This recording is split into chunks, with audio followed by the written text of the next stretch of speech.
Welcome to Wisdom Teachings with Dr. Amanda Love. Today's topic, soul illumination. Soul illumination. Whether we are aware of it or not, we are a soul. You may wonder what it means to be a soul. Being a soul is much different than being a person.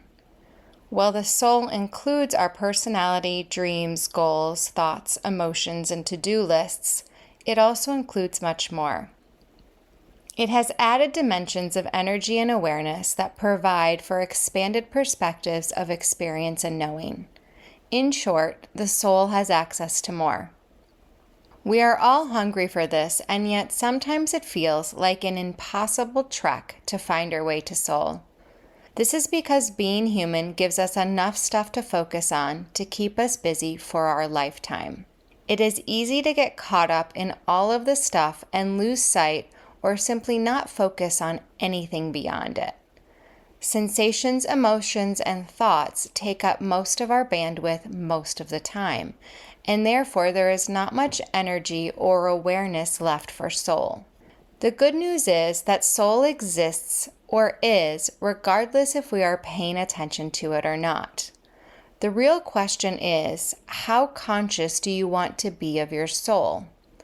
Soul brings added dimensions and depths to your experience.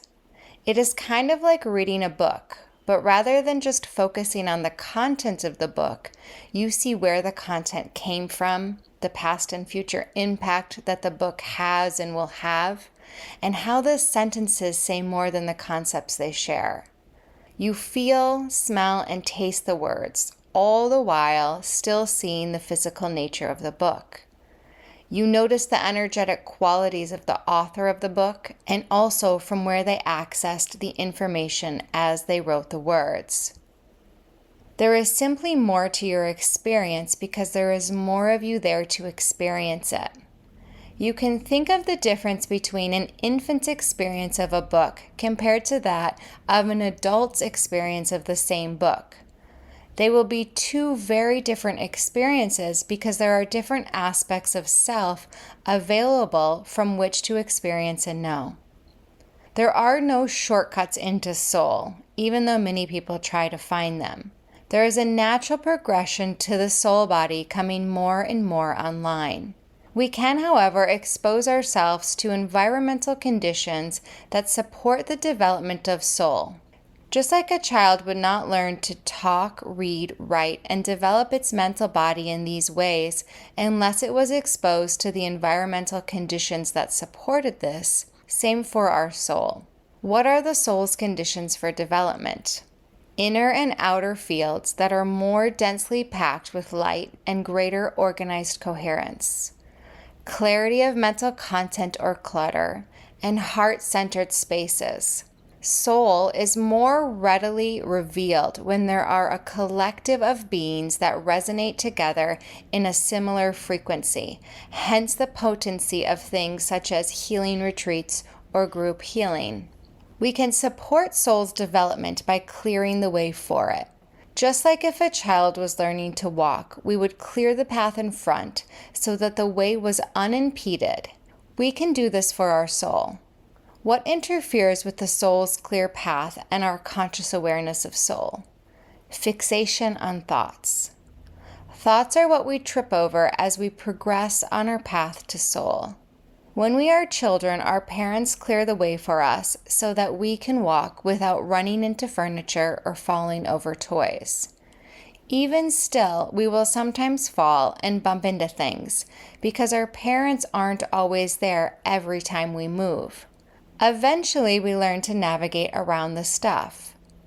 As adults on the path to realizing our soul, there are people who can help us clear the path by emanating the frequency of heart or soul, so that we can tune our own antennas to it, even if only momentarily while we are in their presence.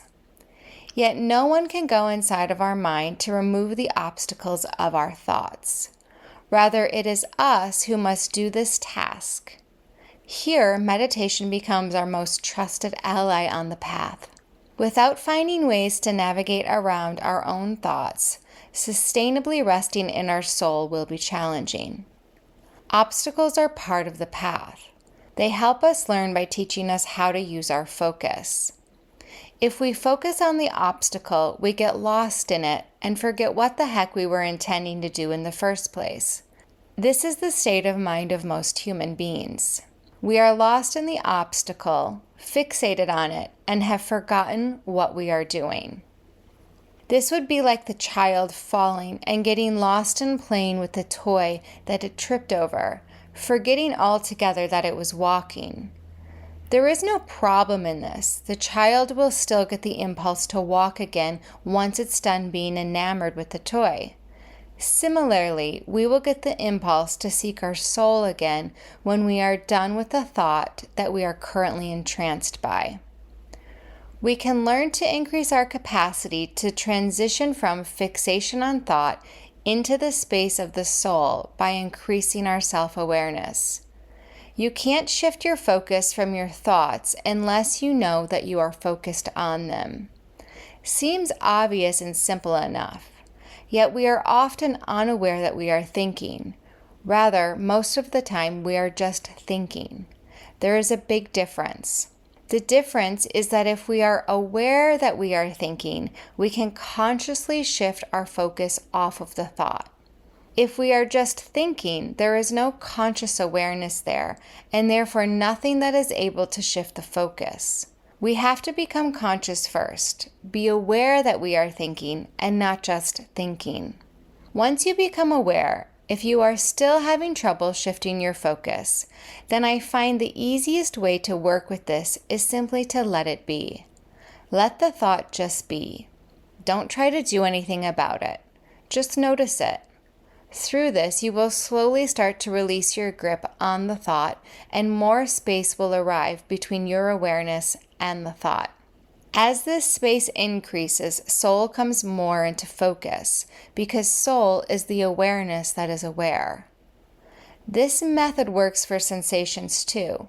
If you find yourself fused with a sensation, unable to shift your focus off of it, and it's taking up the bandwidth of your awareness, just let it be, and eventually you will loosen your grip on it.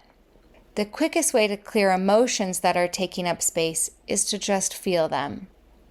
Soul is less mysterious than we think it is, and yet it is full of magic, wonder, and awe, particularly from our mind's perspective and what we presently have access to in our current stage of development. It is much closer on our developmental path than it is far away. It is the next rung on the ladder. Keep clearing the obstacles, and soon enough you will be dancing with your soul.